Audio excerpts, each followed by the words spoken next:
ఎన్నికల సమరానికి Telugu Desam party Janasena party సమాంతమయ్యాయి. పశ్చిమ గోదావరి జిల్లాలోని తాడేపల్లిగూడెం కేంద్రంగా ఉభయ పార్టీలు కూడా తమ ఎన్నికల శంఖారావాన్ని పూరించనున్నాయి. తెలుగు విజయకేతనం పేరిట పూర్తిగా దీనికి సంబంధించి ఎజెండాను రూపొందించుకున్నాయి రెండు పార్టీలకు సంబంధించిన ప్రజాప్రతినిధులతో పాటు వివిధ వర్గాల్లో ఉన్నటువంటి నాయకులందరూ కూడా ఒకే వేదికపై ద్వారా ప్రజలు ఈ ప్రస్తుతం వైఎస్ఆర్ కాంగ్రెస్ పార్టీ ప్రభుత్వం అనుసరిస్తున్న విధి విధానాల వల్ల ప్రభుత్వాలు ఏ విధంగా పతనావస్థకు జరుగుతుంది, ప్రజా జీవనం ఏ విధంగా ఇబ్బందులు పడుతుందనే అంశాలను పూర్తిగా ప్రజలకు వివరించడం కోసం సభా వేదికను వినియోగించుకున్నారు.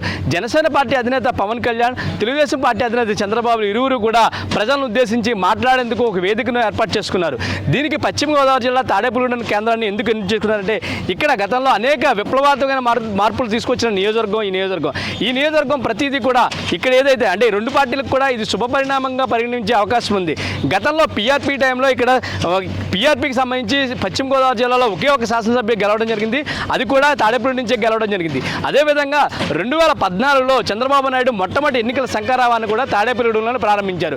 ఈ నేపథ్యంలో ఈ నియోజకవర్గానికి విస్తృతమైన పుష్కలంగా మంచి అవకాశాలు శుభ పరిణామంగా పరిగణించిన నేపథ్యంలో తాడేపల్లిగూడెం నుంచి ఆ పార్టీలు ఎన్నికల శంఖారావాన్ని పూరిస్తున్నాయి. దీనికోసం ఒక ప్రత్యేక వేదికను ఏర్పాటు చేసుకున్నాయి.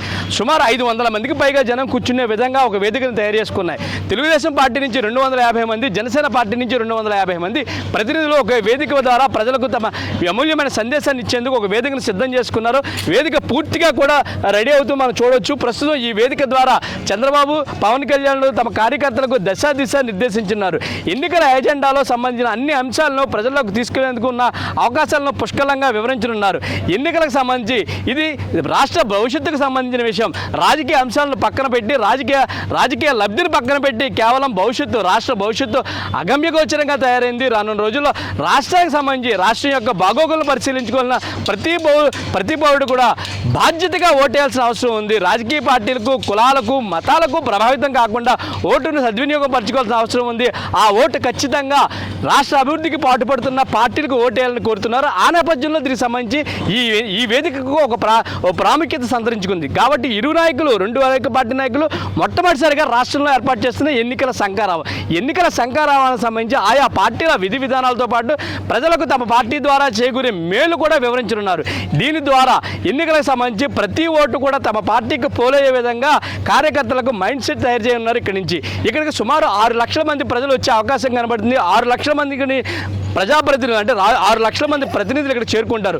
అంటే వివిధ పార్టీల నాయకులతో పాటు కార్యకర్తలు కూడా ఇక్కడ పెద్ద ఎత్తున చేరుకుంటారు. తద్వారా ఎవరైతే ఈ 6 లక్షల మంది వస్తారో వీరితో రాష్ట్ర వ్యాప్తంగా కూడా ఎన్నికలకు సంబంధించిన ఇరు పార్టీల ఉమ్మడి ఎజెండాను ప్రజల్లోకి తీసుకెళ్లేందుకు ఇది ఉపయోగపడుతుందని వారు చెబుతున్నారు. ఈ వేదికను సద్వినియోగం చేసుకోవడం ద్వారా అటు జనసేన పార్టీకి, ఇటు టీడీపీ పార్టీకి ఎంతగానో బూస్టప్ వస్తుందని చెబుతున్నారు.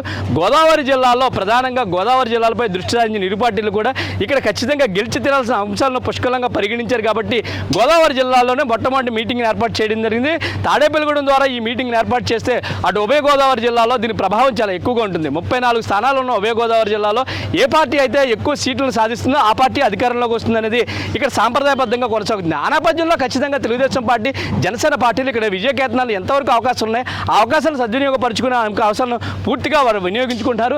రానున్న రోజులు అంటే స్థానికంగా కూడా జనసేన పార్టీకి, టీడీపీ పార్టీకి కూడా బలమైన కేడర్ ఉంటున్న నేపథ్యంలో ఖచ్చితంగా ఇక్కడ గెలిచేదాల్సిన అన్ని అంశాలను పుష్కలంగా తీసుకుని ఖచ్చితంగా గెలిచే అవకాశాలను వారి పరిగణనలో తీసుకుని ఈ ఉమ్మడి వేదికను వినియోగించుకొని ఖచ్చితంగా తెలుగుదేశం పార్టీ, జనసేన పార్టీ సంకీర్ణ ప్రభుత్వం ఏర్పడుతుంది. ఆ ప్రభుత్వం ద్వారా ప్రజలకు మేలు జరుగుతుందని ఖచ్చితంగా చెప్పే ఉద్దేశంతోనే ఇక్కడ ఈ సమావేశాన్ని ఏర్పాటు చేయండి. ప్రధానంగా చంద్రబాబుకు సంబంధించి ఎజెండా అంటే ఉమ్మడి ఎజెండాలో ప్రధాన అంశాలను చంద్రబాబు ప్రస్తావించే అవకాశం ఉంది. ఉమ్మడి ఎజెండాలో ప్రధానంగా ప్రజలకు సంబంధించిన హామీలు, ఇతరత్ర అంశాలను ఆయన ప్రస్తావించున్నారు. ఇక పవన్ కళ్యాణ్ విషయానికి వస్తే పవన్ కళ్యాణ్ ప్రజలను ఉద్దేశించి ఏదైతే రాజకీయం ఉందో ఆ రాజకీయాలు పూర్తిగా పక్కన పెట్టండి, రాష్ట్ర అభివృద్ధి కోసం, రాష్ట్ర ప్రగతి కోసం ఓటేయండి అనే ఒక నినాదంతో ప్రజల్లోకి వెళ్ళనున్నారు. ప్రధానంగా ఉమ్మడి గోదావరి జిల్లాల ప్రజలు విస్తృతంగా ఆలోచించేవారు, విశాల దృక్పథం ఉన్న వ్యక్తులు. కాబట్టి ఇక్కడ పూర్తిగా ఏదైతే నాయకత్వాన్ని బలపరుస్తారో ఆ నాయకత్వమే రాష్ట్రంలో వస్తుంది. కాబట్టి ఖచ్చితంగా ఉభయ గోదావరి జిల్లా పార్టీ ప్రజలు ఉభయ పార్టీలు అంటే తెలుగుదేశం, టీడీపీ వెంట ఉండాలని కోరుతున్నారు. దాని దిశగానే పూర్తిగా ఆలోచన చేసి ముందుకు సాగుతున్నారు. ప్రస్తుతం ఇది ఇక్కడున్న పరిస్థితి.